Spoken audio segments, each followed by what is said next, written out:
Salve, muito boa noite. Nós estamos mais uma vez aqui no Frente a Frente. E política, você sabe, né? Define a sua vida. Nós estamos falando de política. Hoje aqui no Frente a Frente, o deputado Vanderlei Macris, ele é do PSDB de São Paulo. Um deputado experiente, já foi vereador, foi por 7 mandatos deputado estadual de São Paulo e por 4 mandatos já está aqui na Câmara Federal. Ele é presidente da CPI do BNDES, fez um trabalho ali muito intenso e agora a tentativa é exatamente de aprovar o relatório final da CPI e está ali naquela briga, naquela dúvida, se pede ou não o indiciamento do ex-presidente Lula e da ex-presidente Dilma e de outros 9 nomes e CPFs, né, que foram investigados durante os trabalhos. Deputado, nós, a Denise e eu aqui, investigamos muito, acompanhamos muito a investigação de CPI, tivemos ali CPIs que realmente deram grandes resultados, e o senhor também acompanhou esse processo. Hoje a CPI está mais, vamos dizer assim, sem possibilidade de investigação. Como é que está a CPI, um instrumento CPI no Congresso Nacional? Ela está menor ou maior? Olha, Zé Maria, primeira coisa, eu defendo que o parlamento, como uma das suas mais importantes missões, é a investigação, né? É fiscalização. Fiscalização, acompanhamento e, nesse caso de CPI, investigação. Investigação, muito Tem bem. poder de polícia. Por que eu acho importante uma CPI no parlamento? Com as suas ressalvas de não extrapolar seus poderes, né? Tem poder de polícia uma CPI. Tem. Eu posso ir lá e pedir um requerimento aprovado pela CPI para convocar a dona Denise e o seu Zé Maria para poder fazer um depoimento. Se você falar, não vou, eu peço, tem poder para pedir à Polícia Federal para ir buscá-los nas suas casas, para eles botarem lá, sentados e responder suas perguntas. Então, não ser que o Supremo Tribunal... Bom, é isso que eu ia entrar. Então, veja... Como já aconteceu várias vezes, né? Pois é. Então, nessa CPI aconteceu muito. 20 habeas corpus foram dados nessa CPI aqui. Senhora. 20 habeas corpus foram autorizados pelo Supremo para evitar que os figurões, esses todos que estão sendo denunciados no relatório hoje, seu Wesley, seu Joesley, seu Marcelo Odebrecht, todos esses foram poupados pelo Supremo Tribunal Federal. Por quê? Porque estão montados numa tese de que, olha, réus e investigados não precisam comparecer nas CPIs. Poxa, por que essa tese? Porque eles decidiram no ano de 2018, numa votação bastante equilibrada, de 6-5, a favor dessa tese, né, lá no Supremo em 2018, dizendo que isso poderia colocar em risco a liberdade do réu, do investigado, de não falar produzir provas si contra próprio, ele. etc. E tal. Bom, com essa tese, que foi polêmica, né, eles resolveram agora... O que nasceu dessa CPI, dessa discussão? Por isso que eu digo a você, essa CPI ela não ficou com os olhos da imprensa, e a imprensa estava preocupada mais com a questão da Previdência. Então, nós conseguimos fazer esse trabalho e apresentamos no debate, em função desses habeas corpus, uma emenda constitucional obrigando os réus investigados a comparecer também. Aí essa tese no Supremo vai cair. Já foi aprovada na Comissão de Justiça essa emenda constitucional, que eu assinei junto com o presidente da CPI de Brumadinho, que está tendo o mesmo problema, não é? De gente que se convoca, acho que um diretor da empresa da Vale foi convocado e não compareceu, através de habeas corpus. Vários aconteceram lá também, mas na nossa CPI foi uma infinidade, foram mais de 20. Tem uma série de perguntas aqui no Twitter. Emilson Nunes Costa, ele quer saber, deputado, ao criticar o Centrão por ter se unido ao PT para prejudicar o relatório sobre o BNDES, o senhor reconhece, então, que foi um erro político e moral do PSDB ter se aliado ao próprio Centrão para tentar eleger o ex-governador Geraldo Alckmin? Olha, na verdade, a questão eleitoral, eu acho que tem uma diferença muito grande em relação à questão política, né? A questão eleitoral leva em conta a necessidade de você ter, como candidato, tempo de televisão, etc. e tal, que isso os partidos políticos têm, né? Então, essa foi a tônica de aliança que foi feita naquele momento em relação aos partidos políticos. Então, é bem diferente hoje de você ter num Centrão. É claro, eu não vou recriminar o Centrão porque tem partidos lá que acho que nem participam disso, né? Desse processo. Eu disse Centrão porque é um grupo mais conservador dentro de cada partido que se junta mesmo para buscar questões menos republicanas. Né? Tem mais umas perguntas aqui. Então, só para fazer mais uma aqui rapidinho. O Emilson, obrigada pela sua participação, Emilson. Ele quer saber também, fala-se muito da crise interna do PSL, evidenciando dois grupos antagônicos. Mas o PSDB vive uma crise parecida, embora não muito publicizada, em que há um grupo de apoio ao ex-governador Alckmin e outro antagônico ao grupo que dá apoio ao governador João Dória. Qual grupo o senhor pertence? Olha, eu pertenço ao PSDB, né? Não tenho grupos. Mas hoje tenho para comigo que uma grande liderança que se articula no nosso partido é o João Dória. Eu não tenho dúvida disso.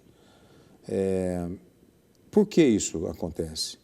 Mas o senhor admite que tem a ver ali? É claro que tem a ver. Não, mas tem comparando PSL e PSDB? Não. PSL e PSDB, não, acho que não. Quer dizer, é diferente. O PSL hoje não tem... O PSL hoje está numa briga fratricida. É um negócio impressionante, né? É diferente. No PSDB nós temos grupos também. Não vou negar, não. A gente tem lideranças que lideram... ou grupos que têm linhas de pensamentos diferentes. A própria formação do PSDB, ela já foi reconhecidamente, Fernando Henrique foi o grande ideólogo do nosso partido na época da fundação, há 30 anos atrás. Eu sou fundador do partido, né? E me alinhei a determinados movimentos internos que tinham naturalmente mais articulados com o Fernando Henrique, mais articulados com o Mário Covas, mais articulados com Franco Montoro. Isso sempre existiu. Eu sou partidário há 45 anos. Sempre eu fui no MDB, fui do PMDB e depois fundador do PSDB. E nesse período todo de vida pública, em todos os movimentos, todos os momentos, a gente precisa naturalmente se alinhar a determinados linhas de pensamento ou afinidades, etc., dentro do partido. Então, tem realmente disputas internas naturais. Agora, o que eu vejo e hoje nós temos muitos problemas, não é só essa questão de se alinhar a grupos de ideias diferentes dentro do partido. Nós temos uma questão ética sendo discutida no partido, num congresso que nós vamos fazer agora no mês de dezembro, que está nesse momento em atividade. O partido todo, com milhões de filiados, estão discutindo, estão debatendo, estão conversando internamente, que nós vamos fazer um congresso e, nesse congresso, definir uma série de temas que nós vamos discutir, votar e definir rumo para o PSDB daqui para frente. Então, tudo isso é feito com debates, com discussões, com grupos que se organizam por afinidades, por linhas de pensamento diferentes. Isso existe no PSDB também, né? Perfeito. Neste momento, você me pergunta, eu tenho uma aliança com o João Dória. Eu queria voltar aqui, só para concluir, Denise, sobre a CPI do BNDES, fazendo agora linhas gerais. Uma das funções da CPI não é só investigar, uma das funções também é a possibilidade de produzir legislações novas, acertos, para evitar que esses roubos que aconteceram no BNDES se repitam. E quais são as propostas novas de legislação ou de mudança no BNDES? Olha, nós estamos propondo no relatório, e a aprovação do relatório levará em conta isso também, está sendo proposto uma série de mudanças para evitar que esse nível de contrato seja feito sem controle, né? Então, uma das coisas é aumentar o nível de controle dos contratos do BNDES. Mas seria um controle externo ao banco? O controle externo, via Tribunal de Contas. Porque o Tribunal de Contas, para você ter uma ideia, o Tribunal de Contas, que nos assessorou muito nesse período todo de investigação, foi importante porque nós percebemos que nem o Tribunal de Contas, o próprio Tribunal de Contas tinha dificuldades de obter informações do BNDES. Porque tinha uma questão lá de que não precisava. Pois e tal, bem. porque Assim, a economia Petrobras mista. também A teve Petrobras, esse problema, idem. né? Quer dizer, Também no o passado. Economia Tribunal de mista. Contas, que é um órgão de controle, tinha dificuldade de conhecer os contratos da Petrobras. Nós vivemos um momento hoje de absoluta transparência do dinheiro público. Então, a ideia Se é colocar você não caminhar... uma legislação. Sim, nós estamos dentro da proposta do relatório, está sendo levantada uma série de questões para atuar no nível de maior transparência do BNDES. Apesar de que nós tivemos o BNDES no Rio de Janeiro, ficamos lá horas e horas discutindo com diretores, na época com o antigo presidente, era o presidente Joaquim Levy, né? Joaquim Levy, com diretores e tal. E eles já estão, nesse novo presidente, num processo de abertura e maior transparência. Existia mesmo a caixa preta do Mas BNDES? claro que existia, não tenha dúvida. Esse nosso trabalho de investigação mostrou claramente que era uma caixa preta. E o que é a caixa preta do BNDES? É tudo isso que nós falamos e que está aí hoje elencado, né, nessa grande maquinação planejada que foi feita para assaltar dinheiro público. E Isso dentro dessa CPI, já ficou caracterizado também que Joesley e Wesley, eles omitiram informações na delação Sim, senhora. premiada? Sim, senhora. Isso tem, assim, preto no branco, tem documentos que Tem comprovam? informações. Nós temos até contratos de gaveta que foram feitos na compra da Bertin. Isso aí abre... Coisa que não Isso existia. aí pode levá-los para a cadeia. Pode só acabar com a delação. Nós estamos pedindo a anulação da delação premiada deles. Né? Porque O com senhor disse isso... que ficou com aquilo na cabeça, a ideia deles, dando tchau para o Brasil? É muito feio aquilo, né? Num iate maravilhoso. Pois é. Como é que chama aquele ex-procurador aí? O Janot? Janot. Quando atuou na delação premiada deles, né? Que hoje é uma coisa muito a meia delação questionada. premiadíssima, como Pois você é, diz. muito questionada, porque tinha até um procurador na época, Marcelo ligado Miller. ao Janot, que orientava o Marcelo pessoal Miller, num determinado Pois bem. momento, ele era procurador da República e e atuando ajudava no interesse do nas- BNDES. Consultor Então, do- hoje tem da muita JBS. coisa duvidosa nessa história toda, né? E foi uma delação muito mal explicada, essa delação do Joesley e do Wesley Batista. E essa delação hoje, ela está sob suspeição, não só pela atuação nossa nessa investigação, mas também por outros fatores, né? Que hoje estão influindo e já está em questionamento a questão da delação deles. Eu acho Continua que a esse delinquir, trabalho... não contou tudo. Pois é. Mas é o Supremo que vai decidir se a delação será ou não aceita, né? Pois é. Tem uma E- versão de que, se não for aceita a delação, também inocenta perto de 60 deputados e ex-deputados. Pois é. Então, eu tenho a impressão que a gente está vivendo um momento, eu tenho uma vida política bastante longa, né?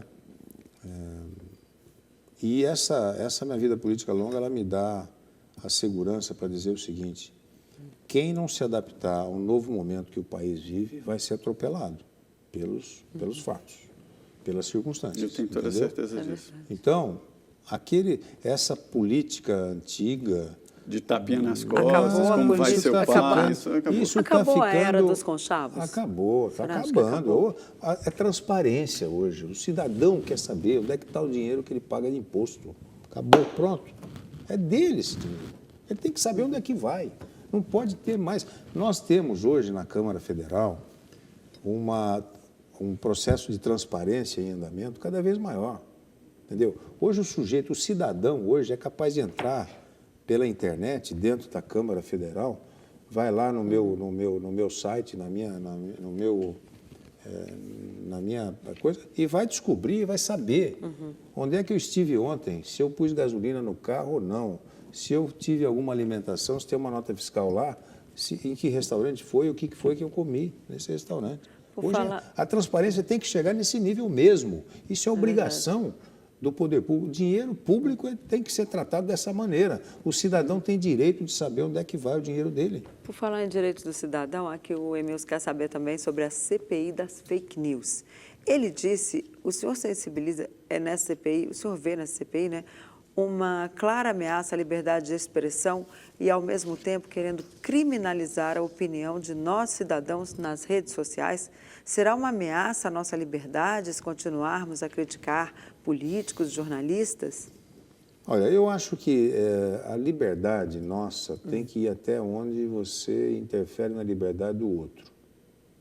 Se você tiver esse parâmetro, eu acho que não dá para a gente mexer nessa questão da fake news a ponto de dizer que você está criando algum tipo de censura ao cidadão. Seja, expressar uma opinião é uma coisa, mas acusar uma pessoa sem prova é outra, aí é outra diferente. Outra coisa. Então é por aí. Eu acho que esse é o caminho.